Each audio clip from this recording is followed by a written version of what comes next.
오디오북 꿀비 소리 책방 박완서 산문집 나에게 소설은 무엇인가. 요새는 청춘이란 말을 잘들 안 쓰는 것 같다. 대신 젊음이란 말이 판을 치고 있다. 나 역시 청춘이란 말을 좋아하지도 자주 쓰지도 않는다. 어쩌다 비꼴 때나 쓴다.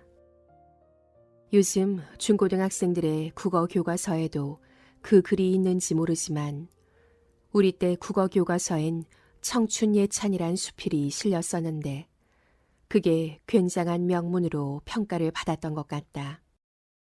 국어 선생님이 목청을 가다듬고 황홀한 표정을 지으면서 읽으셨고 우리들 중에서도 낭독에 소질이 있는 애들만 골라 천천히 음미하듯이 읽게 하셨던 생각이 난다. 청춘. 이는 듣기만 하여도 가슴이 설레는 말이다. 청춘. 너의 두 손을 가슴에 대고 물방아 같은 심장의 고동을 들어보라. 이렇게 무턱대고 우렁차게 시작되는 글을 억양과 감정을 적절히 넣어 읽는 소리를 들으면 우린 정말 가슴이 울렁이고 피가 뜨거워졌었다.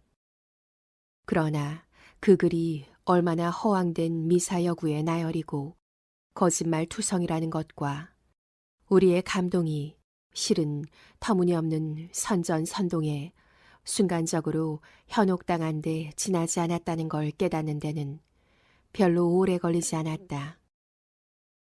그 시절의 젊은이는 유치할 새도 없이 갑자기 어른이 되어야 했기 때문이다. 요새도 나는 무슨 명작 수필 같은데 청춘 예찬이 끼어 있는 걸 보면 구역질이 날 것 같은 혐오감을 느낀다. 그럼에도 불구하고 나의 1950년을 생각할 때마다 젊음이란 말보다는 청춘이란 말로 수식해주고 싶어진다. 내 나이 20세의 봄은 유난히 아름다웠고 서울대학교 합격은 나의 우월감을 한껏 부풀려 놓았다. 온갖 가능성이 다만 나의 선택만을 기다리며 아양을 떨고 있는 것처럼 보였다. 그때 나는 나 자신에게 너무도 열중해 있었다. 지금 생각하면 덧없는 그러나 빛나는 자올의 시기였다.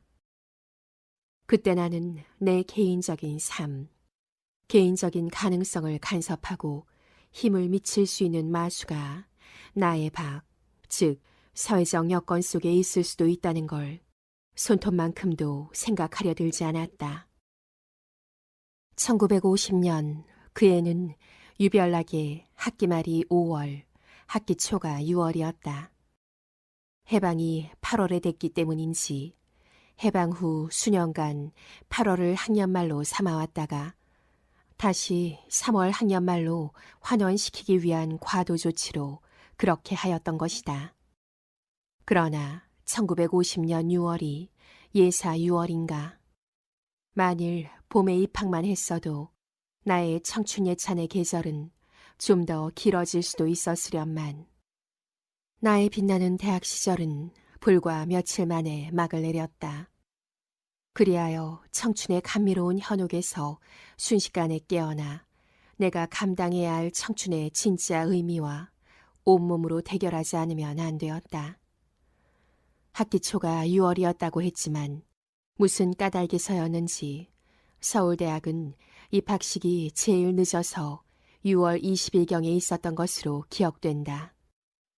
입학식을 치르고 한 사날이나 강의를 들었을까 할 때쯤 인민군 남친의 뉴스가 전해졌다. 처음엔 크게 걱정하지 않았다. 더군다나 사흘 만에 서울을 내주게 될 줄은 꿈에도 몰랐다. 이 대통령은 북진만 하면 점심은 평양에서 저녁은 압록강에서 어쩌고 하며 호언장담하던 때였으니까. 콧소리가 바로 미아리고개 너머에서 들리는데 서울을 사수할 테니 시민들은 안심하고 생업에 종사하라는 방송이 나왔다. 그런 방송은 4일 밤까지도 계속되었다. 아마 한강을 폭파하고 나무로 후퇴한 뒤까지도 그 소리는 계속됐을 것이다. 졸지에 일어난 난리라 시민들을 다 안전한 곳으로 피난시키고 나서 정부가 후퇴한다는 것은 불가능한 일이었을지도 모르지만 빈말 대신 한마디에 참말을 남기고 떠날 수는 없었을까. 사태가 급박하여 정부만 후퇴하는 게 불가피하나 곧 전력을 가다듬어 반격해 올 테니 국민들은 정부를 믿고 앞으로 닥쳐올 고난을 인내하고 기다려달라는 비장한 참말을 한마디만 남기고 떠났던들 국민들의 3달 동안의 고난은 훨씬 덜 절망스러울 수도 있었으련만 그렇게 국민을 기만하고 도망갔다가 돌아온 주제에 국민에 대한 사죄와 의무 대신 승자의 오만과 무자비한 복수가 횡행한 게 또한 9.28 수복 후의 상황이었다. 나는 그때 생각만 하면 지금도 분통이 터지고 생생하게 억울하다. 남들은 잘도 있고 잘도 용서하고 언제 그랬더냐 싶게 상처도 감쪽같이 아물리고 잘만 사는데 유독 억울하게 당한 것, 어리석게 속은 걸 잊지 못하고 어떡하든 진상을 규명해 보려는 집요하고 고약한 나의 성미가 훗날 글을 쓰게 했고 나의 문학 정신에 뼈대가 되지 않았나 싶다.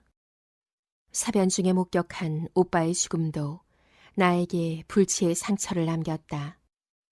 오빠와의 우애는 각별했었다. 10살이란 나이 차이에도 불구하고 우리는 서로 깊이 이해하고 사랑하는 사이였다. 어려서 아버지를 여의고 홀어머니 밑에서 자란 나에게 그는 오빠인 동시에 아버지였고 우상이었다. 그는 6.25를 체험하기 전에 젊은이들이 흔히 그랬듯이 한때 사회주의 사상에 심취했다가 전향한 경력을 가지고 있었다. 20대에 공산주의자가 아니면 하트가 없고 30대에도 공산주의라면 불행이 없다던가 하는 말이 유행할 때였다. 그러나 이 땅의 이데올로기의 대립은 젊은 혈기에 그런 시행착오조차 극렬한 증오와 가혹한 보복으로 다스려야 직성이 풀릴 만큼 무자비한 것이었다. 사변통에 가족을 한두 사람 잃지 않은 사람은 없다. 졸지에 끌려가기도 하고 졸지에 폭격을 당하기도 했다. 그러나 졸지에 죽은 사람은 행복하다. 오빠는 서서히 죽임을 당했다. 그것도 정신과 육체가 따로따로 오빠가 완전히 죽기까지는 장장 1년이 걸렸다. 나는 지금까지도 어느 쪽이 오빠를 죽였는지 확실히 말할 수가 없다.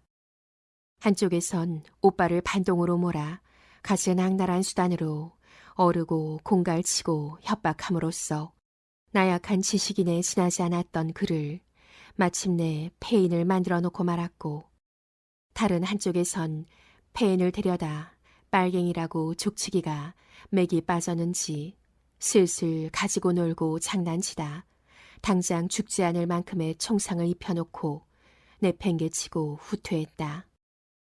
듣기 좋게 오발 사건이라고 했다. 치료가 불가능한 상황에 내팽개쳐진 그는 가족들마저 텅 빈 일사후퇴 후에 서울에 묶인 채 차마 눈뜨고 못 볼 신고를 하다가 죽었다. 그러나 남은 식구는 누구를 원망할 자격조차 없었다. 사람 나고 이데올로기가 난 게 아니라 이데올로기가 나고 사람 난 세상은 그렇게 끔찍했다. 아무한테도 발설하지 못하고 우리 가족만의 비밀로 꾹꾹 숨겨둔 오빠의 죽음은 원기가 된 것처럼 수시로 나를 괴롭혔다. 나의 초기의 작품, 그 중에도 특히 6.25를 다룬 일련의 작품들은 오빠의 망령으로부터 벗어나 보려는 몸부림 같은 작품들이다. 초기 작품 부처님 근처의 주인공의 입을 통해 그런 사정을 다음과 같이 수레하고 있다. 사람이 죽으면 아이고 아이고 곡을 한다.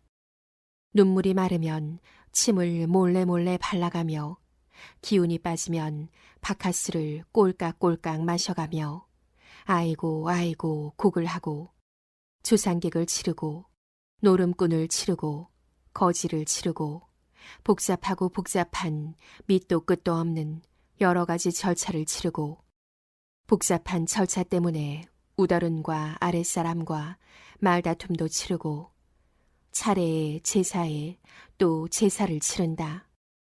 그래서 살아남은 사람은 기운이 빠질 대로 빠지고 진저리가 나고 빈털터리가 되고 지긋지긋해지면서 죽은 사람에게서까지 정나미가 떨어진다. 비로소 산 사람은 죽은 사람으로부터 자유로워진 것이다. 그런데 우리는 사자를 삼킨 것이다. 은밀히, 음엄하게 어머니와 교회의 조그만 집에 살면서 나는 밥벌이를 다녀야 했다. 어둑어둑해지는 저녁나절 집에 돌아올 때 앞서가는 젊은 남자의 뒤통수가 잘생기고 걸음걸이가 근사했다고 치자. 그 무렵에 나는 그런 일로도 감미로운 기대로 가슴이 두근거릴 수 있는 그런 나이였다. 그러나 나는 무서웠다. 앞서가는 사람이 행여 돌아다 볼까봐. 돌아다 보는 그의 얼굴이 꼭 피투성이에 무너져 내린 살덩이일 것 같아 나는 무서웠다. 나는 지독스런 혐오감으로 몸을 떨며 온몸에 식은땀을 흘렸다. 내 처녀 시절, 내 인생의 가장 빛나는 시절을 나는 이렇게 지긋지긋하게 보냈다. 무서운 게, 무서워하며 사는 게 지긋지긋했다. 너도 결혼을 해야지. 처자식만 할 착실한 남자하고. 어느 날 어머니가 그랬다. 나는 어머니의 그 말에 대번에 동의했다. 처자식만 하는 착실한 남자라는 말이 내 마음에 쏙 들었다. 처자식의 먹이를 벌어들이는 것 외에는 자기가 속한 사회에 섣불리 참여하지도 저항하지도 않는 남자. 그런 뜻이 아니겠는가. 그런 남자가 좋고 말고. 그리고 나는 왠지 그런 남자와 결혼함으로써 오빠와 아버지에게 복수라도 하는 기분이었고 무엇보다도 사는 일에 지쳐 있기도 하였다. 나는 그런 남자를 만나 결혼했다. 그리고 애를 낳고 또 낳았다. 애에 대한 내 욕심은 채워질 줄 몰랐다. 알게 모람. 언제 또 어떤 시대의 횡포가, 광기가, 검은 총구가 되어 내 아이의 가슴을 향해 겨누어질지 알게 모람. 뭘 믿고 아이를 둘만 낳을까? 셋도 적지, 넷도 적지 말고 다섯, 여섯. 나는 몸서리를 치면서 자꾸 아이를 낳았다. 남편이 참다 못해 불임 수술을 할 때까지 내 출산은 계속됐다. 처자식만 아는 남편, 많은 아이들. 그래도 나는 행복하지 않았다. 사는 게 매가리가 없고 시들시들하고 구질구질하고 답답하고 넌더리가 났다. 사는 즐거움. 나는 흥미를 받아들이는 감수성이 마치 망가진 용수철처럼 매가리가 없이 풀려 있었다. 싱싱한 것은 아무것도 없었다. 무서움증조차도 처녀적 같은 싱싱함을 이미 상실하고 있었다. 나는 이제 망령이 어두운 골목길에 피투성이의 유령이 되어 나타날까봐 무서워하는 대신 유령도 못되고 어느 구석에 꽉 처박혀 있는 망령을 지지리도 못난 것으로 얕잡고 있기까지 했다. 그런데 문제는 그 망령이 처박혀 있는 곳이었다. 나는 그들이 있는 곳을 명치 근처에서 체중을 의식하듯 내 내부의 한가운데서 늘 의식해야만 했다. 그 느낌은 아주 고약했다. 어머니와 함께 두 죽음을 꼴깍 삼켰을 당시에 그 뭉클하기도 하고 뭔가가 철썩 무너져 내리는 것 같기도 하고 속이 뒤틀리게 메스꺼리기도 하던 그 고약한 느낌은 아무리 날이 지나도 희미해지지 않았다. 자업자득이었다. 나는 그것들을 삼켰으니까. 나는 망령들을 내 내부에 가뒀으니까. 나의 망령들은 언젠가는 토해내지 않으면 치유될 수 없는 채증이 되어 내 내부에 한가로운 데에 가로놓여 있을 수밖에 없었다.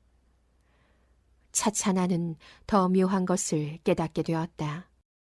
내가 망령을 거둔 것이 아니라 실상은 내가 망령에게 갇힌 꼴이라는 것을. 나는 망령에게 갇힘으로써 온갖 사는 즐거움, 세상 아름다움으로부터 완전히 격리당하고 있다는 것을.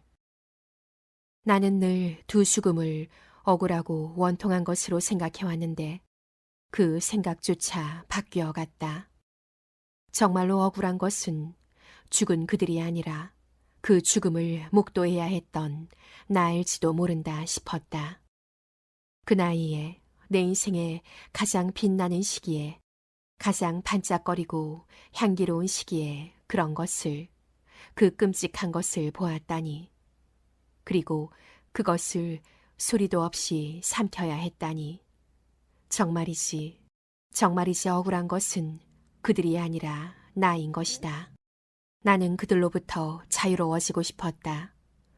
삼킨 죽음을 토해내고 싶었다.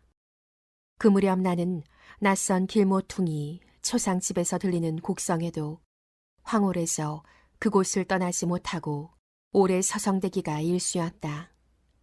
저들은 목이 쉬도록 곡을 함으로써, 엄살을 떨므로써 그들이 겪은 죽음으로부터 놓여나리라. 나에겐 곡성이 마치 자유의 노래였다. 그 사이 세상도 많이 변했다.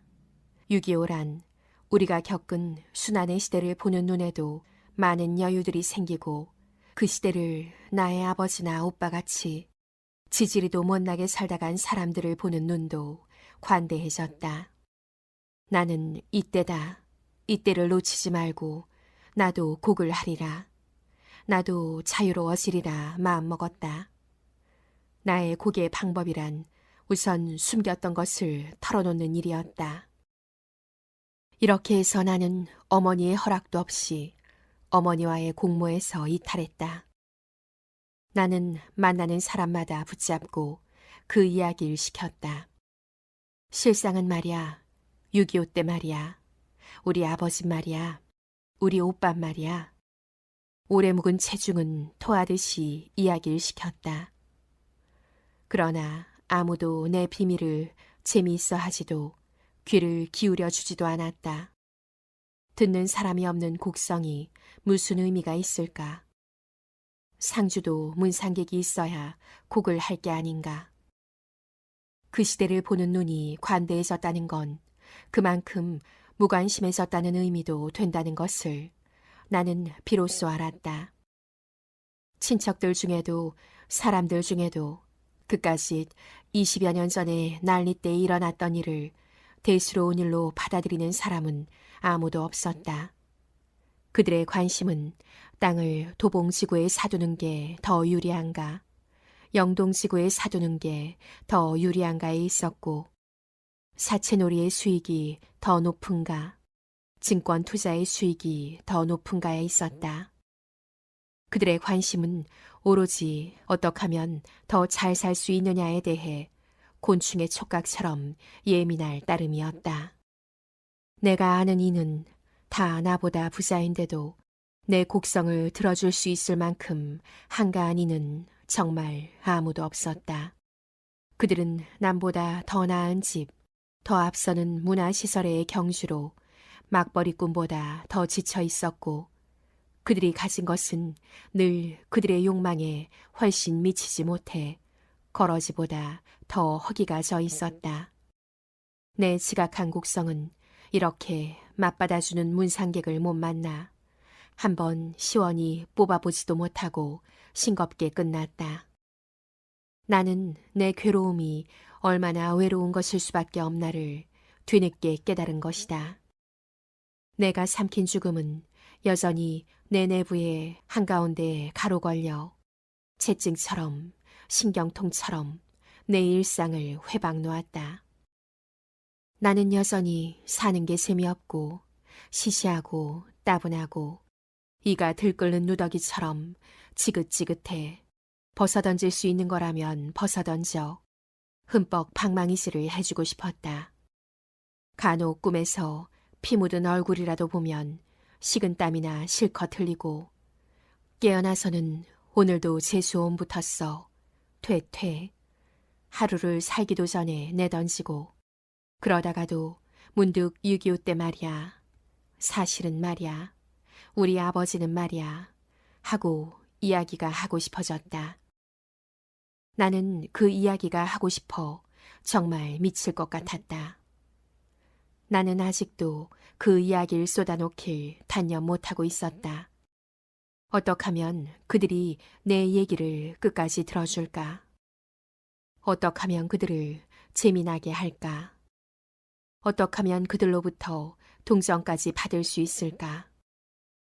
나는 심심하면 속으로 내 얘기를 들어줄 사람의 비위까지 어림짐작으로 맞춰가며 요모조모 내 이야기를 꾸며갔다.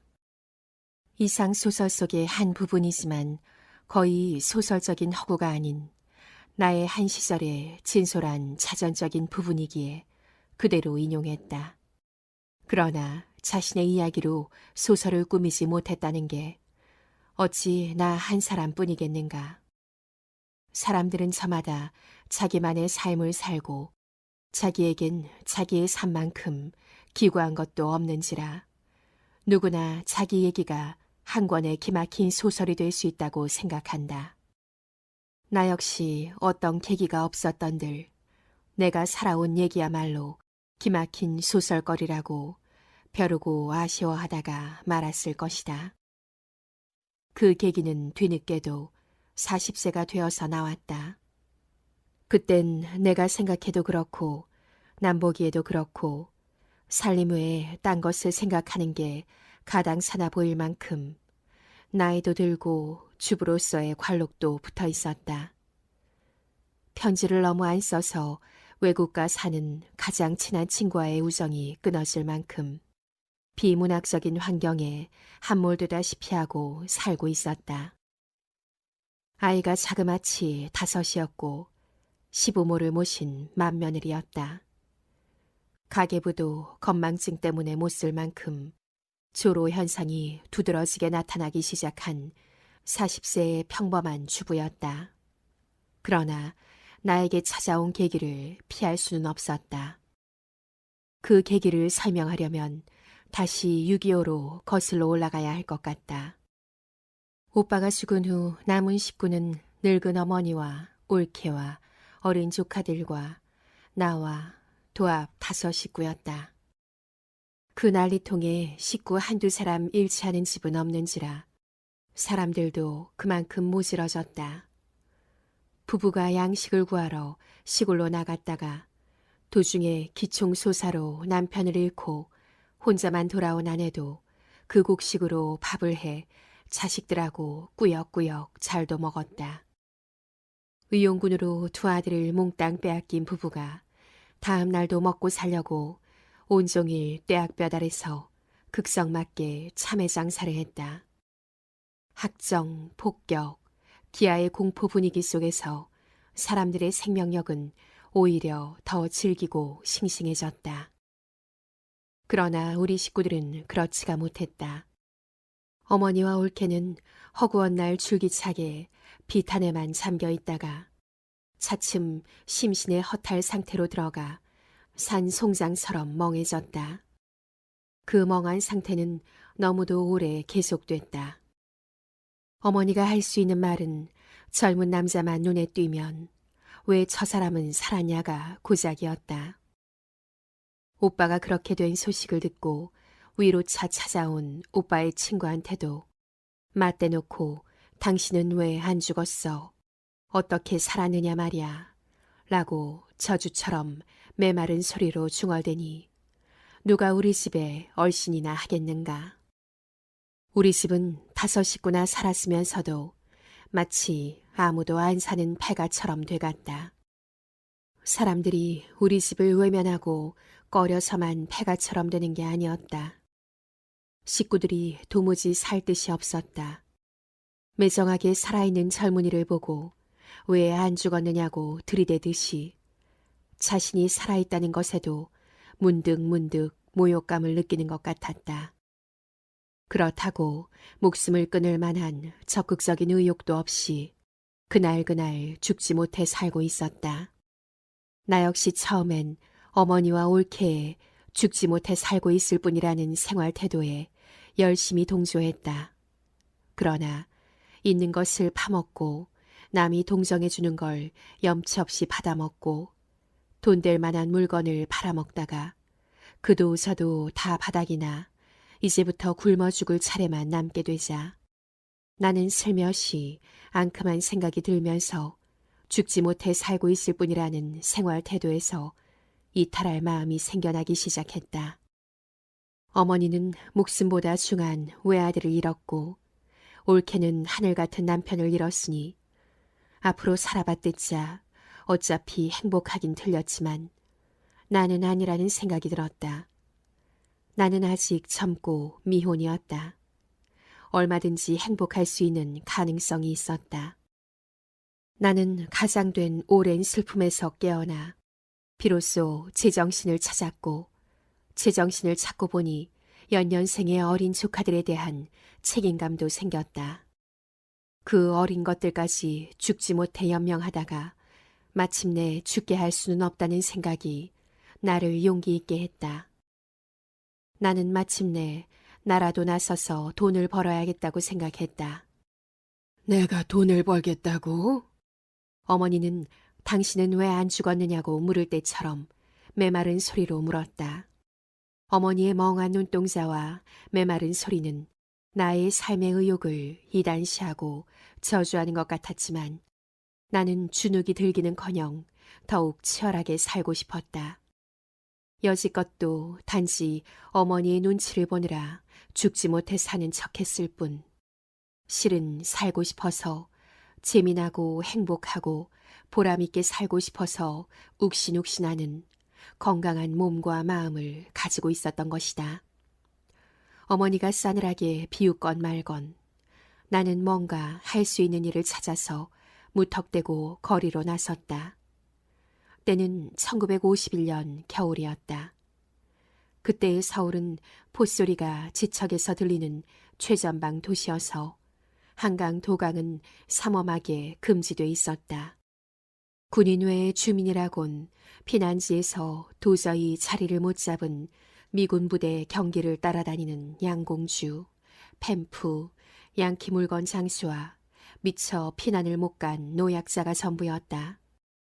종로 일대의 중심 상가는 지난 가을 인민군이 패주하면서 불 지르고 파괴한 그대로 폐허였고 전화를 비교적 덜 입은 주택가도 밤에 불이 켜지는 집이 10집에 하나도 안 되었다. 텅 빈 폐허의 도시에 일자리가 있을 리 없었다. 게다가 내 나이는 방년 21세였다. 유엔군이라는 갖가지 인종이 혼합된 외국 군인들이 들끓는 기지촌에서 젊은 여자가 할 수 있는 손쉬운 밥벌이는 너무도 뻔했다. 거의 선택의 여지 없이 내 앞에 열린 한 가닥의 훤한 전락의 길에 나는 소스라쳤다.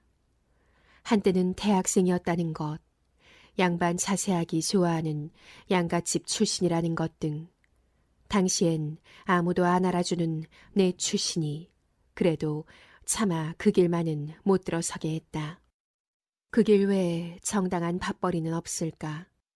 허구한 날 헛되게 헤매던 끝에 마침내 커다란 행운을 잡게 되었으니 그건 미 8군 PX에서 점원 모집하는 기회를 잡은 것이다. 내가 며칠 다니다만 대학은 서울대 물리대 국문과였음에도 불구하고 나는 영문과 2년 재학 중이라고 속였다. 그렇게 학력을 속이고도 털끝만 치도 양심에 꺼리지 않았다. 재학 증명을 해오랄 것도 아니겠다. 탈로가 날 염려가 없는 거짓말이었기에 나는 사뭇 당당했다. 미군 서전트가 아래 위를 한번 훑어보는 정도의 간단한 면접으로 나는 채용이 됐다. 취직이 되려니까 너무도 간단히 돼서 한동안 믿을 수가 없을 지경이었다. 당시의 서울에서 그 이상 가는 취직 자리란 없다고 해도 과언이 아닐 만큼 선망하는 일자리였다. 그때의 미팔군 PX는 지금의 신세계백화점 자리였고 지금의 도깨비 시장도 그때부터 시작된 게 아닌가 싶다. 국내에선 거의 아무것도 생산이 안 될 때였으니까 PX에서 흘러나오는 거라면 담배나 껌, 치약 등 찾아분한 일용품서부터 쓰다 버린 쓰레기까지 당장 현금으로 교환이 가능한 귀중품 취급을 받았고 없어서 못 팔았다. 자연히 PX를 중심으로 한 회원동 남대문 시장 일대가 특이한 PX 경기를 누리며 번창하고 있었다. PX 근처를 온종일 배회만 해도 눈치껏만 굴면 밥벌이는 할 수 있다고들 할 때였으니 그 안에서 물건을 취급할 수 있는 점원으로 취직이 됐다면 대단한 행운을 잡은 거였다. 우리 집이 조만간 굶어 죽게 되리라고 심신한 동정과 호기심을 가지고 지켜보던 이웃들이 내가 PX에 취직이 됐단 소리에 단박 선망의 눈초리를 보냈고 성급하게 나에게 아부하려는 사람까지 생겨났다. 이제 살게 됐다느니 장차 떼돈을 벌 거라느니 싫지 않은 덕담도 해주었다. 올케까지도 죽지 못해 살고 있을 뿐이라는 그 오랜 산송장 상태에서 기지개를 켜고 일어나 어린 것들 데리고 살아보려는 생기를 보이기 시작했다. 나는 나의 취직이 가족들을 그만큼 고무할 수 있었다는데 크게 만족했다. 그러나 출근하라는 날짜에 출근해서 몇 마디 회화 테스트를 거치고 패스포트까지 받고 배치된 곳은 당시로선 꿈의 상품이라고밖에 표현할 길이 없는 그 황홀하게 반짝이는 미지의 물건 파는 매장이 아니었다. PX 안에서 취급하는 물건은 두말할 나위도 없이 모두 미지의 일색임에도 불구하고 내가 배치된 곳은 불행히도 단 하나의 예외에 속하는 매장이었다. 그곳은 초상화부였다. 아마 내 영어 실력이 형편없다는 걸 뒤늦게 알아차리고 그런 인기 없는 대로 배치한 것 같았다. 쉽게 취직이 됐다는데 도취해서 전혀 짐작도 못했던 일이었다. 말이 초상화부지. 극장에서 간판을 그리던 간판쟁이를 대여선 모아놓고 어수룩한 미군을 꼬여서 초상화를 그리게 하고 그 공전을 받는 그곳은 화려한 매장과는 칸막이로 차단된 더럽고 우중충한 한 구석이었다. 내가 할 일은 매장 쪽으로 난 견본 초상화가 진열된 진열장 앞에 앉아서 지나가는 미군을 붙들고 초상화를 그리도록 유인하는 일이었다. 정말 어처구니 없는 일이었다. PX 물건이야 다 정가대로 팔면 되니까 겨우 숫자만 셀 수 있는 정도의 짧은 영어로도 지장이 없지만 내가 맡은 일은 우리말로 하래도 여간 말재간이 있지 않으면 힘든 일이었다. 나는 속으로 참 세수 더럽게 걸렸구나. 지레 자포자기하고 말았다. 이왕 취직이라고 했으니 한 달 월급이나 받고 물러날 작정이었다.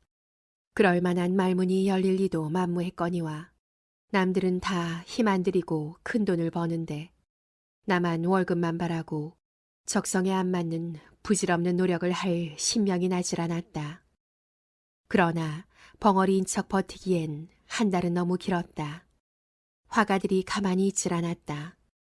나는 월급제였지만 화가들은 그림 그리는 분량에 따라 수당을 받게 되었다. 전임자가 맡아놓은 주문이 거의 바닥이 나가자 원성이 사자해졌다. 나는 나에게 우리 식구 밥줄이 달려있는 생각만 했지 5명의 화가 식구들의 밥줄까지 달려있다는 생각은 미처 못했었다. 나는 내 가냘픈 어깨에 자그마치 40명의 밥줄이 걸려있음을 깨닫고 아연했다.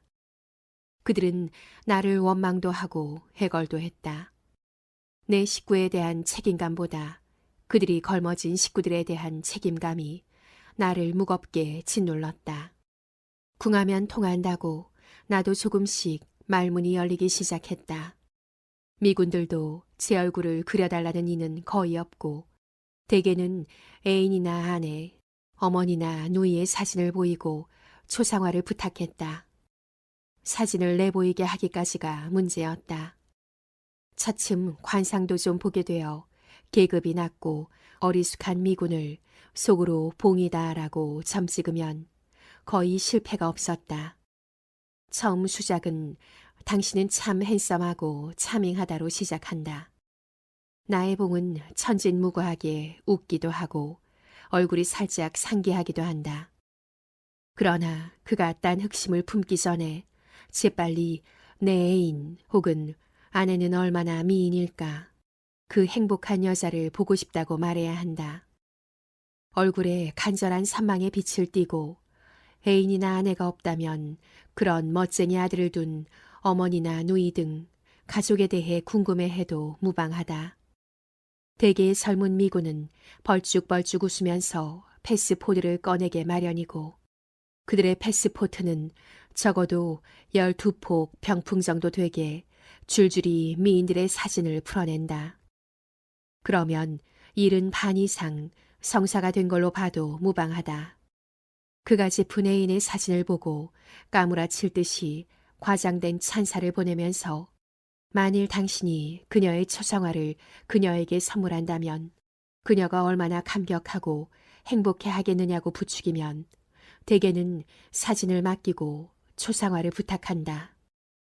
조금 떨떠름하게 굴면 화가들을 가리키면서 저들 같은 우리나라 1급 화가의 그림을 전시니까 싼값으로 얻어갈 수 있지.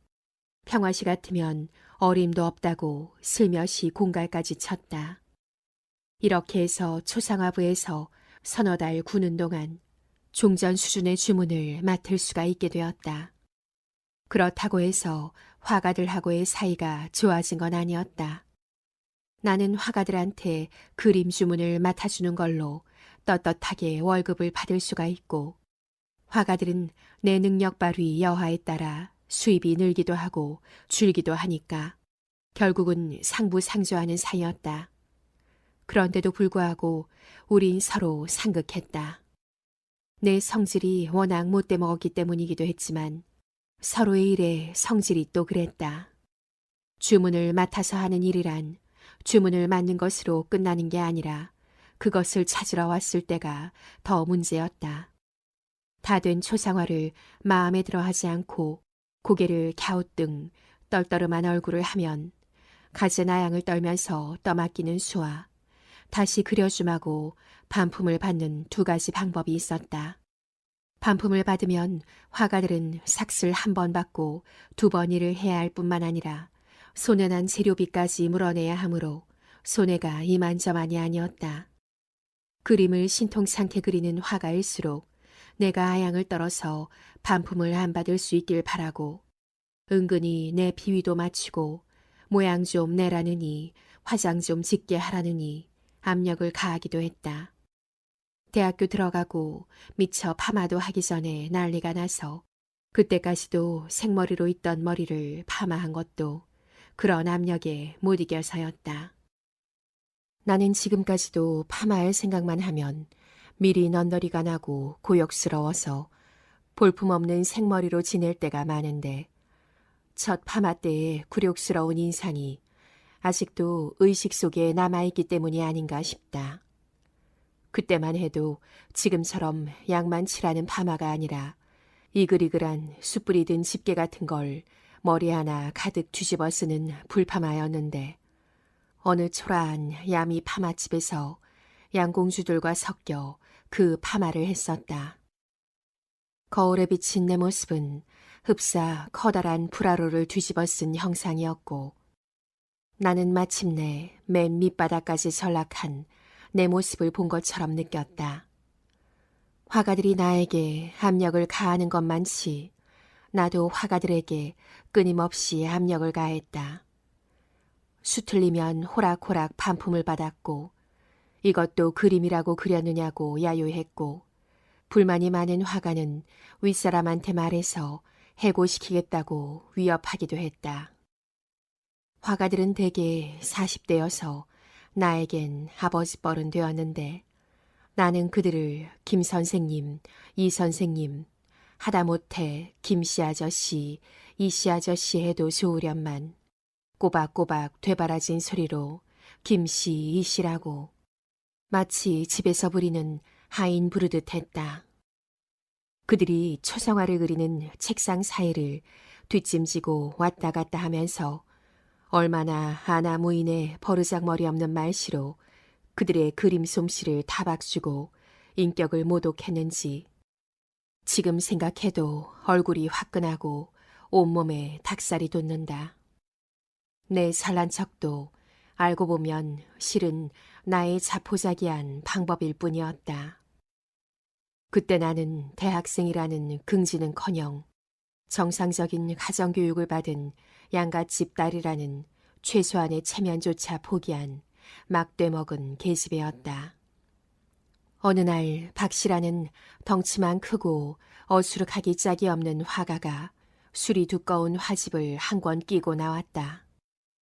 박씨는 붓도 공용의 허들의 붓을 안 쓰고 자기 것을 꼬박꼬박 챙겨가지고 출근을 해서 속으로 꼴값 한다고 비웃고 있는 터였다. 나는 또 한 번 꼴값 하네. 화집이나 끼고 다니면 누가 간판쟁이를 화가로 봐줄 줄 알고 하는 조소를 머금고 그는 못 본 척했다. 그러나 박씨는 구태여 가지고 온 화집을 나한테 들이대며 보길 권했다. 일제시대 때 선전에 입선한 그림들을 모은 묵은 화집이었다.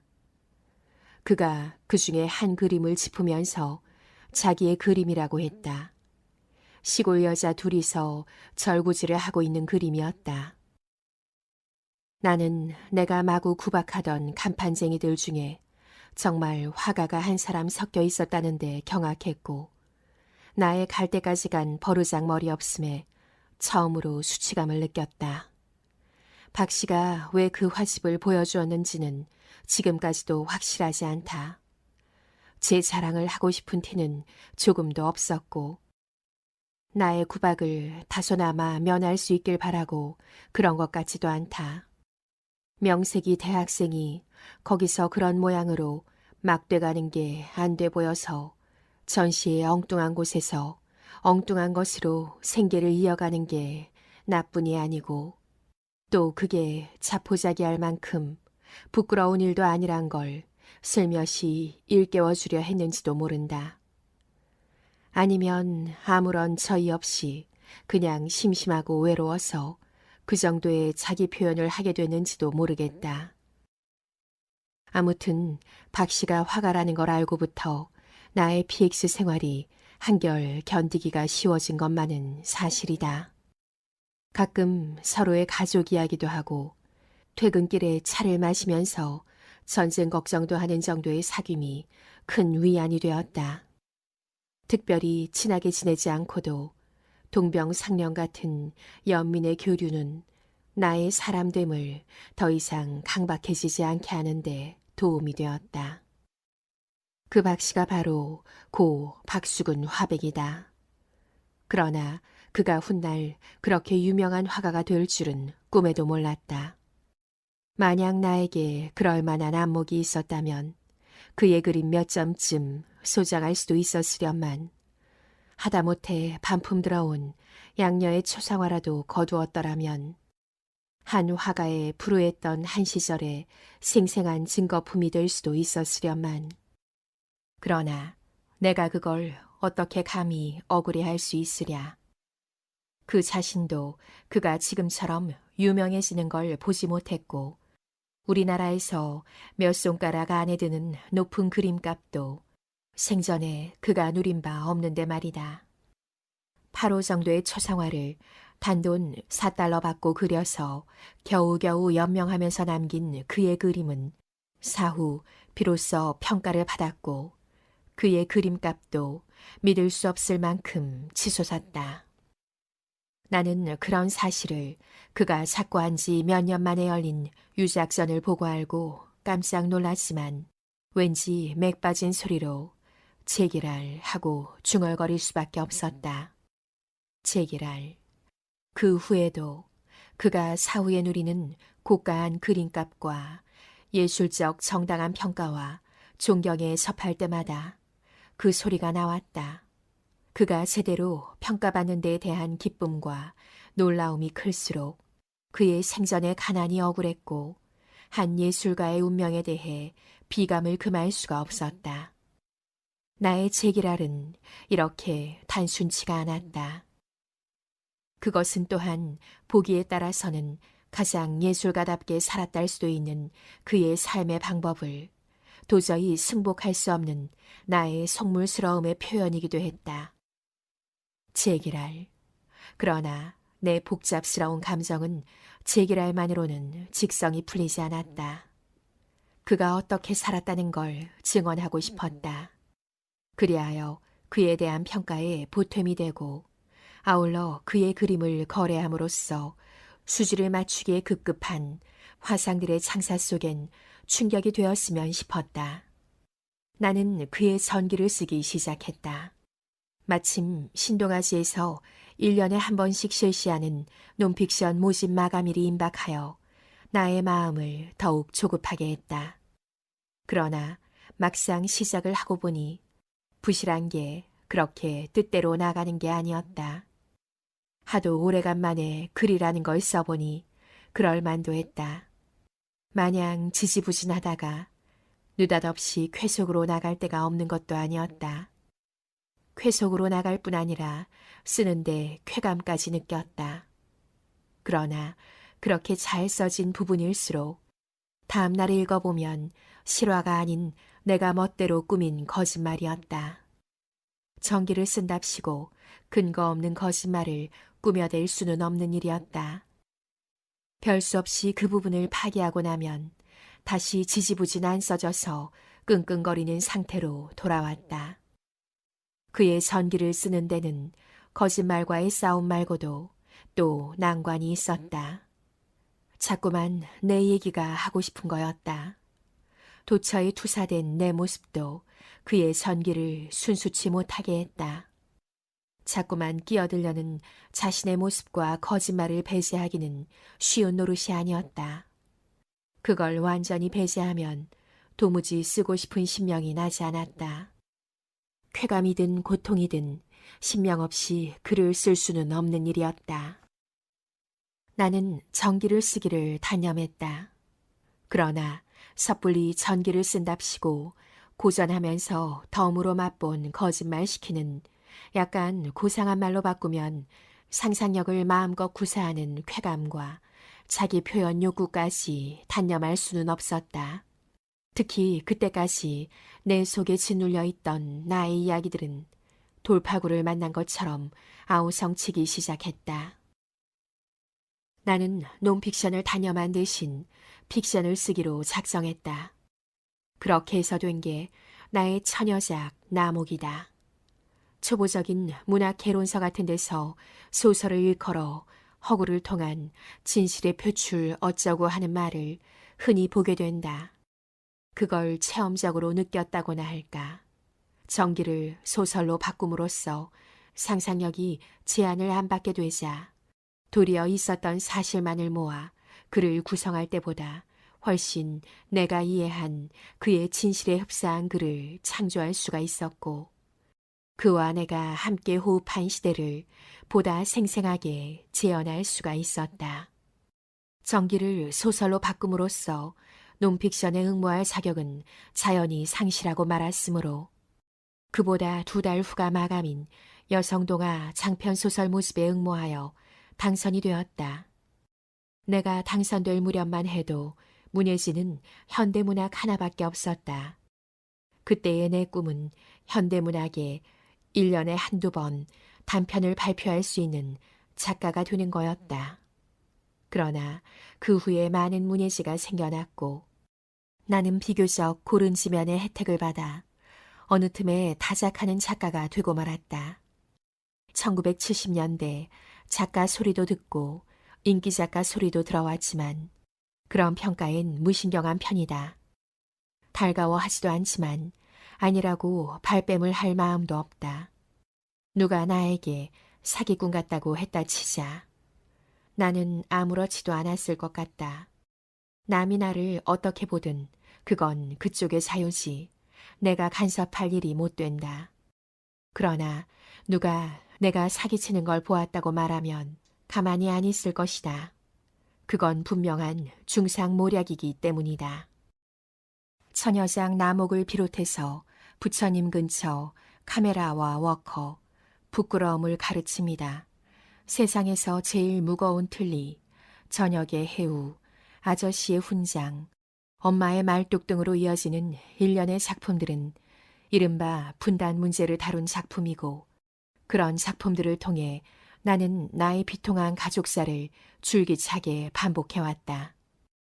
내 작품 세계의 주류를 이루는 이런 작품들의 결정적인 힘은 6.25 때의 체험을 아직도 객관화시킬 만한 충분한 거리로 밀어내고 바라보지 못하고 어제인 듯 너무 생생하게 간직하고 있는 데서 비롯됨을 알고 있다. 알고 있건만 모든 기억들은 시간과 함께 저절로 멀어져가 원경이 되는데 유독 6.25 때의 기억만은 마냥 내 발뒤꿈치를 따라다니는 게 이젠 지겹지만 어쩔 수가 없다. 그래서 6.25를 주제로 한 소설은 아무리 써봤댔자 대작을 쓰긴 틀렸다는 막연하면서도 확실한 예감 같은 걸 가지고 있다. 그렇다고 해서 이제 그런 소설은 그만 쓰겠다는 뜻은 결코 아니다. 나의 동어 반복은 당분간, 아니 내가 소설가인 한 계속될 것이다. 대작은 못 되더라도 내 상처에서 아직도 피가 흐르고 있는 이상 그 피로 뭔가를 써야 할 것 같다. 상처가 아물까봐 일삼아 쥐어 뜯어가면서라도 뭔가를 할 수 있는 싱싱한 피를 흐르게 해야 할 것 같다. 왜냐하면 그건 내 개인적인 상처가 아니라 우리 모두의 무참히 토막난 상처이기 때문이다. 엄마의 말뚝으로 이상문학상을 탈 때 수상소감에서도 나의 분단 문학에 대한 소신을 다음과 같이 수뢰했다. 우리 결의 분단은 이제는 하나의 기정사실입니다. 분란은 오래전에 피 흘리기를 멈추고 굳은 딱지가 된 채 통일을 꿈꾸지 않은 지 오래됩니다. 통일이란 말은 도처에 범람하고 있습니다만 산채에 분단된 자의 애절한 꿈으로서가 아니라 그것을 직업으로 삼고 사는 사람들이 만들어낸 구호로서 행세하고 있을 뿐입니다. 통일이 직업인 사람은 될 수 있는 대로 많은 구호를 만들어내어 분단을 치장하면 되겠지만 진실로 통일이 꿈인 사람은 끊임없이 분단된 상처를 쥐어뜯어 괴롭게 피 흘리게 할 수밖에 없습니다. 고통스럽지만 방법은 그것밖에 없습니다. 토막난 채로 아물어버리면 다시는 이을 수 없게 되리라는 걸 알고 있기 때문입니다. 문학이 구호에 봉사하느냐, 이런 숨겨진 처절한 아픔 편에 서느냐는 기로에 서 있다고까지는 생각하지 않습니다. 그러나 우리의 이웃이 부당하게 겪는 아픔과 슬픔, 몸부림, 그러면서도 결코 단념할 줄 모르는 그들의 꿈, 그런 것들과 무관하지 않기 위해선 끊임없이 정신을 쥐어뜯어야 할 만큼 우리를 일률적으로 편안하게 만들어주는 구호의 최면술은 날로 막강해지고 있는 거나 아닌지요. 아물었으되 피 흘리고 있음을, 딱지 앉았으되 곰고 있음을, 잘 차려입었으되 헐벗었음을, 춤추고 있으되 몸부림치고 있음을 보고 느끼고 말하는 것도 문학이 숙명처럼 걸머진 형벌이자 자존심이라면 저도 잠시 한낱 비통한 가족사를 폭로한 것 같은 부끄러움에서 벗어나 늠름해지고자 합니다. 요새는 다방면에 걸쳐 여성들의 활동이 두드러지지만 문학을 하는 여성 인구도 급격히 늘어나는 것 같다. 가끔 그런 모임에 불려나가게 되는데 그럴 때마다 내가 얼마나 문학개론적인 기초가 없이 작가가 된 나를 통감하게 된다. 단 10분도 짓거리지 못하고 그만 바닥이 나고 만다. 또 그들이 나에 대해 갖는 일률적이고 단순한 호기심마저도 충족시킬 재간이 나에겐 없다. 문학이란 무엇인가라는 물음도 어렵지만 40세에 어떻게 글을 쓸 마음을 먹었느냐, 습작은 얼마나 했느냐, 누구에게 사사했는가 등등의 구체적인 질문에도 대답이 궁색하다.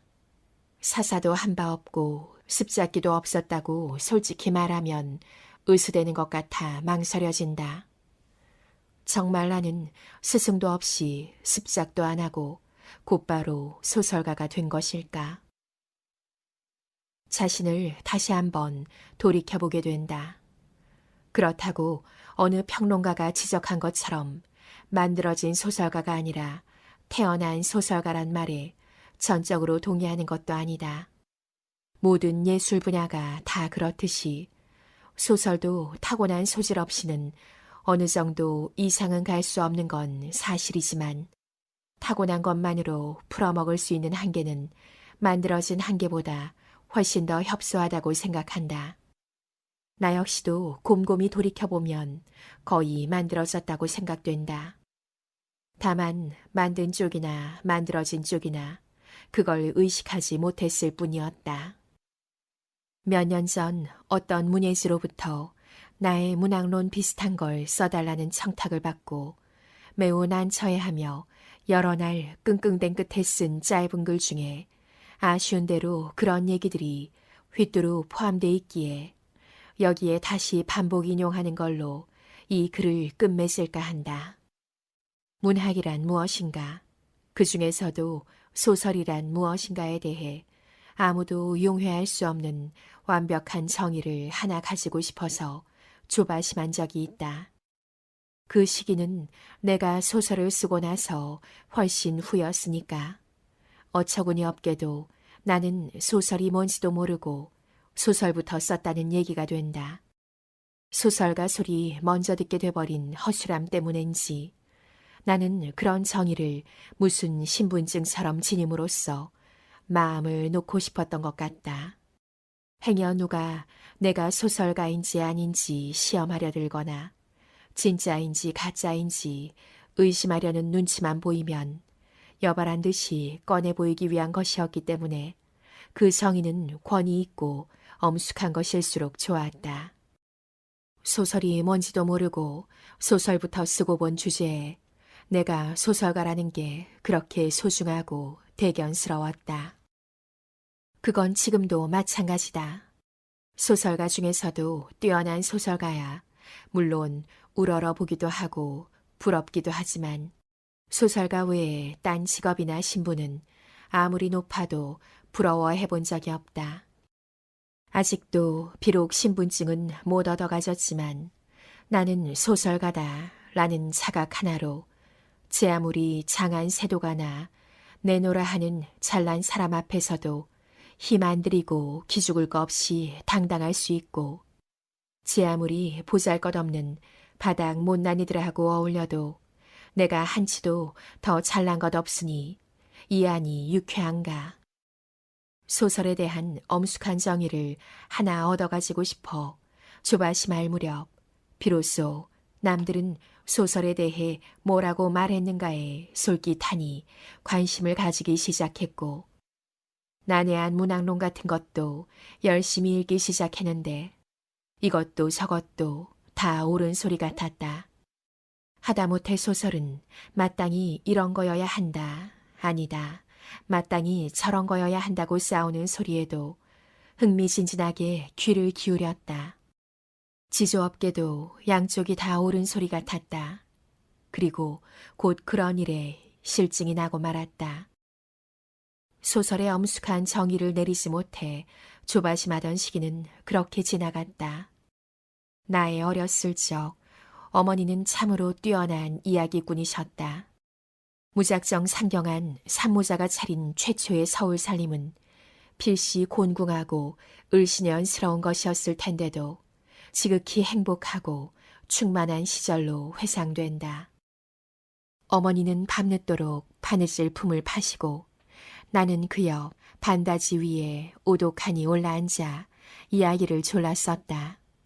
어머니는 무궁무진한 이야기를 가지고 있었을 뿐더러 이야기의 효능까지도 무궁무진한 걸로 믿으셨던 것 같다. 왜냐하면 내가 심심할 때뿐만 아니라 주전부리를 하고 싶을 때도, 남과 같이 고운 옷을 입고 싶어 할 때도, 야가 빠진 서울 아이들한테 놀림받아 자존심이 다쳤을 때도, 고향 친구가 그리워 외로움을 탈 때도, 시험 점수를 잘못 받아 기가 죽었을 때도, 어머니는 잠깐만 어쩔 줄을 모르고 우두망찰 하셨을 뿐, 곧 달덩이처럼 화나고도 슬픈 얼굴이 되면서 재미있는 이야기로 나의 아픔을 달래려 드셨다. 어머니가 당신의 이야기의 효능에 그만큼 자신이 있었다기보다는 이야기밖엔 가진 게 없었기 때문에 말의 모든 상처에 그것을 만병통치약처럼 들이댈 수밖에 없었지 않았나 싶기도 하다. 그러다가도 어머니는 때때로 낮은 한숨을 쉬면서 이렇게 조바심하셨다. 이야기를 너무 바치면 가난하다던데. 그건 이야기를 즐겨 만드는 사람, 즐겨 듣는 사람, 쌍방에 다 적용될 수 있는 얼마나 그럴싸한 예언인가. 내가 아직도 소설을 위한 권위 있고 엄숙한 정의를 못 얻어가진 것도 소설은 이야기다라는 단순 소박한 생각이 뿌리 깊기 때문인지도 모르겠다. 뛰어난 이야기꾼이고 싶다. 남이야 소설에도 효능이 있다는 걸 의심하건 비웃건 나는 나의 이야기에 옛날 우리 어머니가 당신의 이야기에 거셨던 것 같은 다양한 효능의 꿈을 걸겠다. 오디오북 꿀비 소리 책방